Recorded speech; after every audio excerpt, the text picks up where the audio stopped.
chapter 1, verses 3 through 9. Just up front, I meant to tell you this last week. I'm not sure that anybody cares, but the titles, I've kind of left behind the titles that you've heard. So we did not have Inception last week. Somebody asked me about that during this week. We're not going to really get into Vindicated today, just how it goes sometimes. But we'll be in 1 Peter chapter 1. And just as a reminder, if you haven't been with us or if you have, over the last few weeks, we've kind of developed into an unofficial theme here in LifeLine. It's kind of taken shape for us as a question here in the Easter season, which is, what if the gospel story had gone differently after Easter morning? Okay? Like starting with the empty tomb and forgetting all that we know about how the story went, how else could it have gone? That's the question that y'all asked in small groups the Sunday after Easter, if you were here. And so how else could the story have gone? We've started there. One of the big answers that came from that, that's part of our focus today, is that the story could have just come to its really abrupt end, an abrupt conclusion after the resurrection. It's one of the things that we concluded together.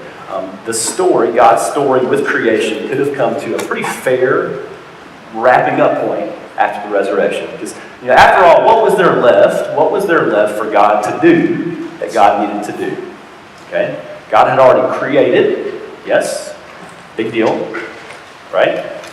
All things, us, the universe. God had already been merciful when we rebelled in sinfulness. God had already spent centuries and centuries covenanting with us and working to redeem us, yes? God had come to ultimately die as a sacrifice to atone for our sins so that we could be saved, big deal.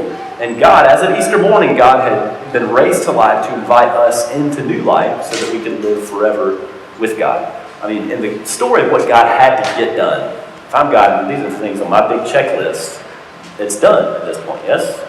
What else is there that God has to do in relation to us, God's creation? That's what we've kind of worked with. And in a way, we say that it would have been the perfect time for all that big book of Revelation stuff to just go ahead and start happening, right? All the big fireworks and the unmaking of everything and the remaking of everything, and God coming as judge and with justice to finally set things right and fix everything and be with us forever. Could have been the perfect time for that. But, no, right? Here we are.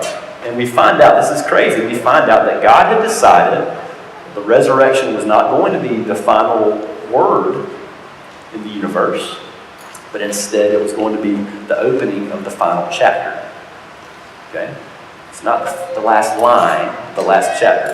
And so part of the question for us now is, what is it like for us who live in this last chapter of the created universe? This is where we live, in the closing chapter of the universe.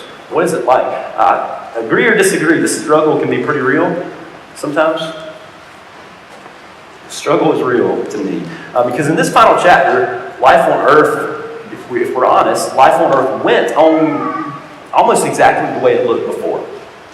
If we're honest, in this final chapter, because God decided that this wasn't going to be the final word, but a whole final section of the story, it looks almost like nothing has changed. Okay? Because are we still just as naturally sinful as we ever were as people? Is creation just as fallen as it ever was before the resurrection? Absolutely.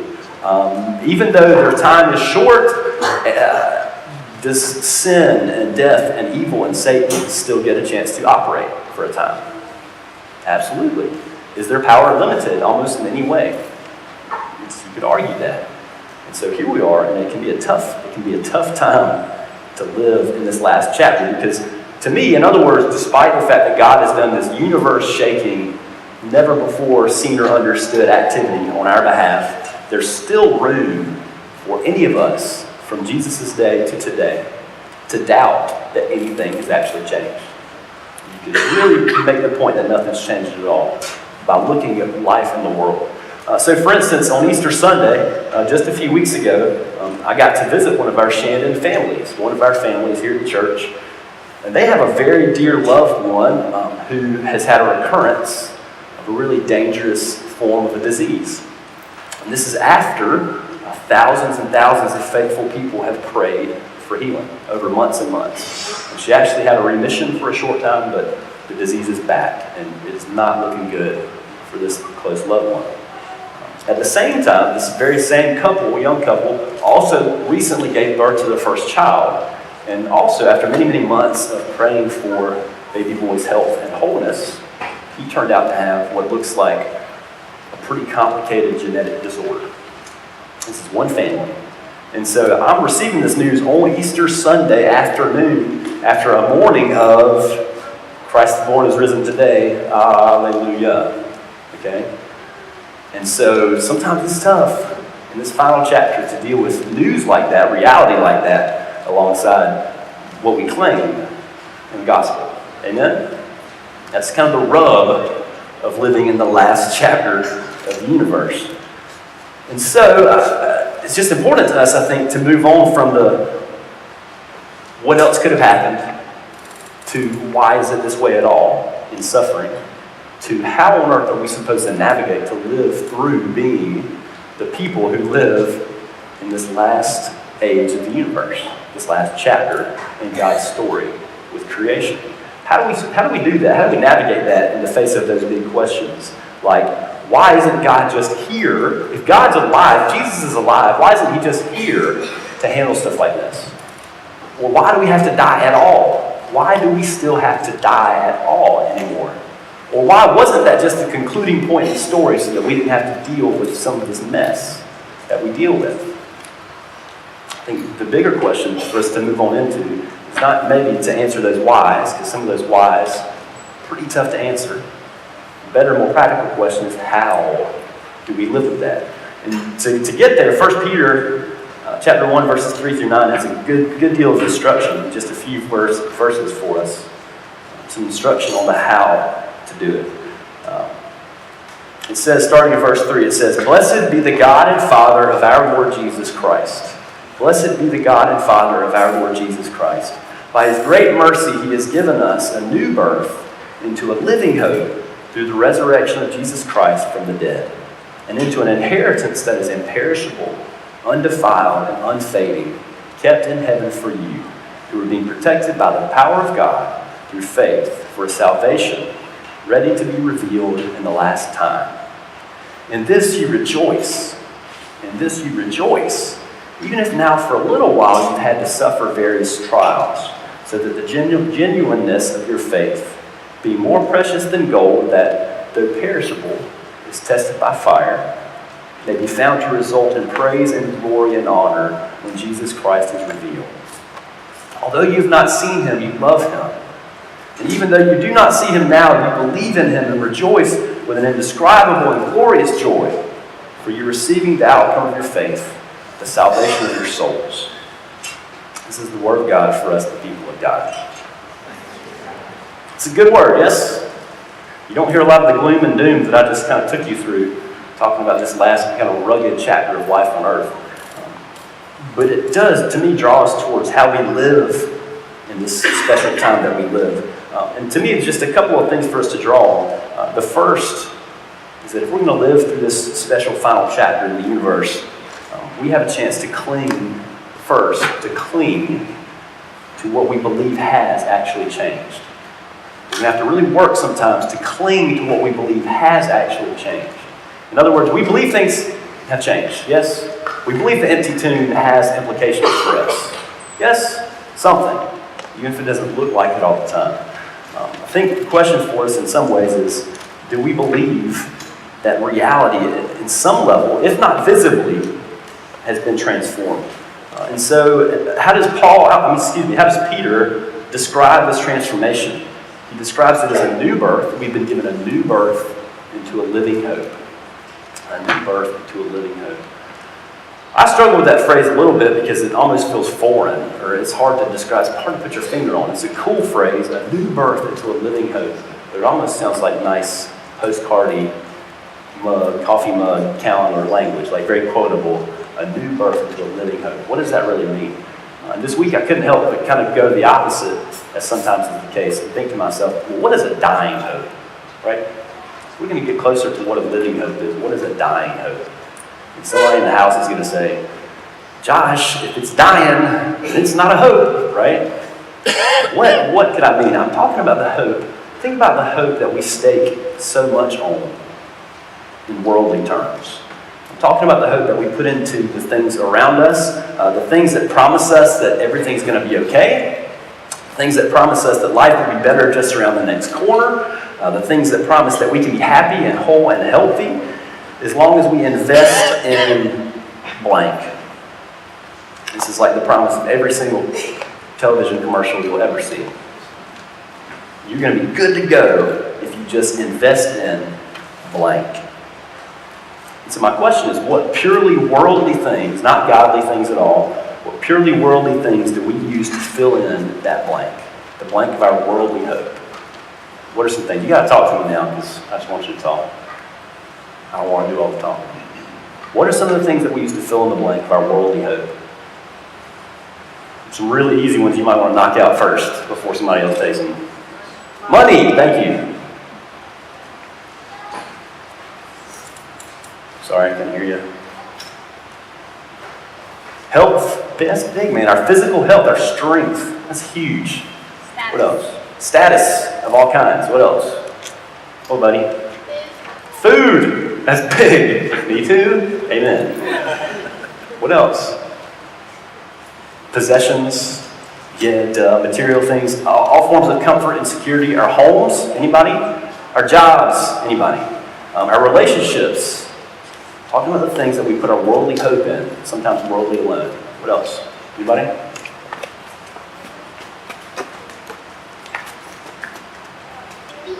can't hear you. Family, that's huge. Okay. We can, what's that? Politicians. Oh, thank you for not being specific. Okay, so we can go on and fill that blank a lot of different ways. Systems of worry and control. I'm just going to use a broad word like systems, because you've got all kinds of ways, and I do, that we cling to worry and control. Work and busyness. These are the ways we fill in the blank of dying hope. And you can argue with me and say, well, Josh, some of the things we named aren't dying. I named relationships and family and things like love, and according to every song ever written, love never dies. Love lasts forever. But I would argue in the ways that those things are only grounded in this world, in the sense that love can just be a nice generic feeling apart from God. We're talking about things and people that are all passing away. I promise. Unless we're talking about the love that is wrapped up in God's very own bosom, it is passing away.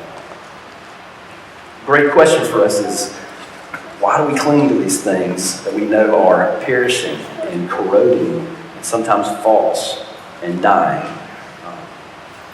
When we're promised in the gospel that, as Peter said, we can be born into a whole new world. There's a great deal to life and to the world and what we see and what we fill in the blank with. So he gives us this very cool promise that it's like Jesus is bequeathing to us hope in one that will never die. It's a wild thing to think about. It's the first thing for us to do, to me, as people who live in this last chapter of earth, of the universe, to cling to what we believe has actually changed despite what it looks like on the ground. The second half of that is that I think to navigate life in this final chapter, I hear 1 Peter instructing us to embrace what hasn't changed. As much as we got to cling to what is different for us as resurrection people, we also got to be real enough to embrace what hasn't changed. Because even the darkness and death and evil and suffering around us can be turned to God's glory. Yes? Do we believe it? Certainly. I hope. We're trying to. How? Because we know that a byproduct of all this junk that we're surrounded with sometimes is that God's grace, by God's grace, even in the darkness gives us a chance to develop a faith, in 1 Peter's words, that is genuine. Genuine. Why is that a big deal? Did you know that there's only one thing, according to United Methodist theology, there's only one thing ever that we can truly give to God? Only one thing that we can truly give to God. There's only one thing that God doesn't already possess, and in a way, there's only one thing that God can't manufacture on God's own. Did you hear me? That's getting real weird. That's like the question, could God make a burrito so big that God couldn't eat it, right? Or the classic version, could God make a stone so large that even God couldn't move it? And that junk will mess with your brain. Is there something, the one thing that God can't manufacture on God's own? As United Methodists, we certainly believe yes. And the answer is our faith. Our faith. My faith. Because God cannot impose. God chooses not to impose faith onto any of us. God chooses to let us be free, to set us free to choose God freely. So the one thing that we have to offer to God that God can't buy or make or force is this kernel of faith. And Peter says, when we wrestle, when we embrace the reality of the darkness around us in this age of the world, it's almost like our faith is a big old gold nugget. All right, so show me your gold nugget in your hands. You make it as big as you want, or as small. Be as realistic as you want with your gold nugget of faith. And Peter says it's like we have this gold nugget that looks and feels precious and rare and useful and just valuable. But if we're not careful with our faith, we know that just under that shiny yellow surface, there can be other stuff. Yes? All kinds of stuff under what looks like and seems like our true faith. Yeah? All sorts of impurities and other elements and things that are not helpful. They take up space. They drag us down. It's just up to no good. And what's our recourse, Peter says? There's one process that we know on earth to deal with that, and that is purification. And yes, it involves fire. Okay? And it involves a process to get things heated up enough that the bad junk can rise to the surface. And we can see it. And it can be separated out and burned off. Ultimately for the purpose of being left with the pure, awesome stuff. That's also useful stuff. Okay? And so to me, a part of what we get to do in this final chapter on earth is to try to give to God the one thing we have to give. The one thing God can't give to God's self. Which is an enduring faith that has been refined and can even surprise you and me, the things we can endure for the sake of God. We get a chance, despite all darkness and hell and death and circumstance, to say, whatever's around me, it's not going to shake me from saying that I love you, Lord, and I choose you, Lord. And the worse the challenge, the greater the bold statement of saying, yet do I choose you, my God. It's a crazy thing to think about in some of our circumstances. And you got to be careful not to twist that theology into something else. But it's our chance. We have a chance to do that. Did you know that there is no chance in heaven to have faith? Did you know that? We've talked about it before. Is there any faith in heaven? Not as we know it, because that is a believing firsthand. We have a chance for this short blip of time on earth to have this one thing that we can give to God that we'll never be able to give again through our harsh circumstances.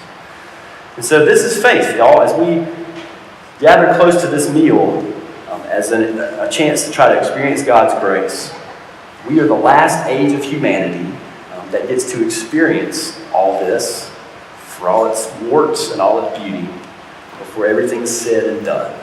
We get a chance to do that just for a little while before it's over. And so we have a chance, in the words of 1 Peter, to say, although I haven't seen you, Jesus, I love you. And even though I don't see you now, I believe in you. And rejoice with an indescribable and glorious joy. Amen? Amen. And I invite you to mull over that, to think about what it means to cling to what we believe has actually changed, despite how it looks. And also to embrace the things that haven't changed to the glory of God.